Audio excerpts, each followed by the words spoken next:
Dengan kuat, Roh Kudus memberikan penegasan dalam batin saya. Ini waktunya kita tidak menganggap wajar munculnya emosi negatif dalam diri kita. Tidak peduli dalam situasi apapun, baik saat berinteraksi satu sama lain, dalam keluarga, bahkan dalam pekerjaan. Sebab emosi negatif pasti akan merusak. Pertama-tama merusak diri sendiri, dan selanjutnya orang lain. Jadi memang kemarahan, kekesalan, kekecewaan, dan berbagai emosi negatif lainnya hanya akan menghantarkan kita pada kejahatan. Mazmur 37 ayat yang ke-8. Oleh sebab itu, segala pembelaan diri dan segala alasan apapun yang membenarkan kita untuk memanifestasikan emosi negatif, sesungguhnya adalah tipu daya iblis dalam pikiran kita. Apapun alasannya, emosi negatif bukanlah berasal dari Tuhan. Saya sungguh merasakan Roh Kudus masuk ke dalam areal dasar keyakinan dalam hidup saya. Lalu dia mulai mencabut pemahaman dari ayat-ayat firman yang pernah saya baca mengenai kemarahan-kemarahan Tuhan. Khususnya sewaktu kita membaca kitab Perjanjian Lama. Tanpa sadar, sudut pandang kita itu jadi melihat pribadi Tuhan sebagai sosok yang pemarah. Inilah yang sebenarnya menjadi masalah kita. Ini sumber kita kenapa masih menganggap emosi negatif merupakan hal yang wajar. Statement yang biasa kita sampaikan atau kemukakan adalah, Tuhan saja bisa marah, apalagi kita sebagai manusia biasa. Sadarkah kita? Ada banyak cerita di Alkitab yang ditulis oleh orang-orang yang belum sempurna. Jadi sudut pandangnya tentang Tuhan masih menyatu dengan kemanusiawian yang ia miliki.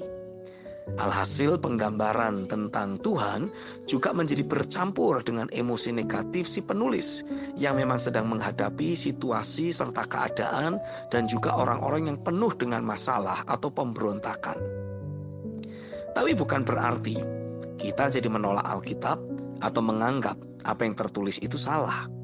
Tapi kita harus memahami bahwa bagaimanapun juga pernyataan firman yang tidak bisa atau tidak pernah salah tersebut dituliskan melalui bejana kehidupan manusia yang masih belum sempurna. Bagaimana para penulis Alkitab yang masih merupakan manusia biasa tersebut harus mengungkapkan kemarahan Tuhan atas berbagai dosa dan pelanggaran yang dilakukan manusia. Tapi juga harus menjelaskan bagaimana Tuhan membuang kemarahannya dan bertindak untuk mengampuni dan kembali berbuat baik kepada umatnya yang bertobat. Maka terpaksa penulis Alkitab tersebut harus menggunakan istilah Tuhan menyesal. Seperti yang ditulis dalam Kejadian 6 ayat 6-7, Keluaran 32 ayat yang ke-14, 1 Samuel 15 ayat 35, 2 Samuel 24 ayat 16, 1 Tawarikh 21 ayat yang ke-15, dan beberapa ayat yang lain. Istilah tersebut sebetulnya tidak tepat dalam menggambarkan keberadaan hati Tuhan yang sesungguhnya. Tapi dilakukan oleh para penulis Alkitab demi untuk menolong para pembacanya agar dapat ikut memahami keadaan yang terjadi.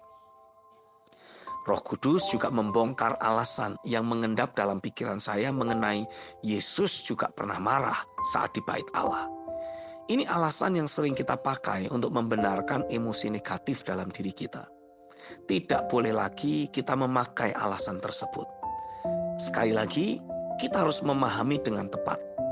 Penulis hanya melihat dan merasa dari kondisi eksternal. Ia tidak dapat sepenuhnya memahami dan merasakan pikiran serta perasaan Yesus pada saat itu. Jadi, kemarahan Yesus dipahami layaknya kemarahan manusiawi kita yang membawa serta berbagai macam kejahatan dan kemanusiawian.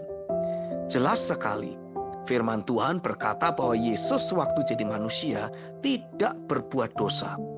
Ibrani 4 ayat yang ke-15. Kemarahan kita berasal dari dosa. Tapi apa yang Yesus lakukan adalah tindakan ilahi untuk membersihkan bait Allah. Ya, jadi bukan marah-marahnya versi kita. Roh Kudus sekali lagi menegaskan untuk mewaspadai setiap kali emosi negatif muncul. Segera sadari bahwa hal itu tidak wajar. Pokoknya segala alasan apapun yang kita anggap masuk akal untuk menjadi pembenaran terhadap emosi negatif yang sedang muncul dalam hidup kita harus segera kita tolak. Penuhi hati kita dengan firman dan pekerjaan rohnya. Pokoknya hidup kita harus selalu sukacita. Itulah patokan sejati kita. Di luar dari perasaan itu, sesungguhnya bukan dari Tuhan. Jadi segeralah menolaknya dan isi hidup kita dengan kebenaran firman Tuhan saja. Seperti yang ditulis dalam Filipi 4 ayat yang ke-8. Itulah kehendak Tuhan bagi saya. Saya mau mentaati Tuhan. Dan saya mau menikmati sorga di atas bumi ini. Setiap saat dan di setiap waktu bersukacita senantiasa. Amin.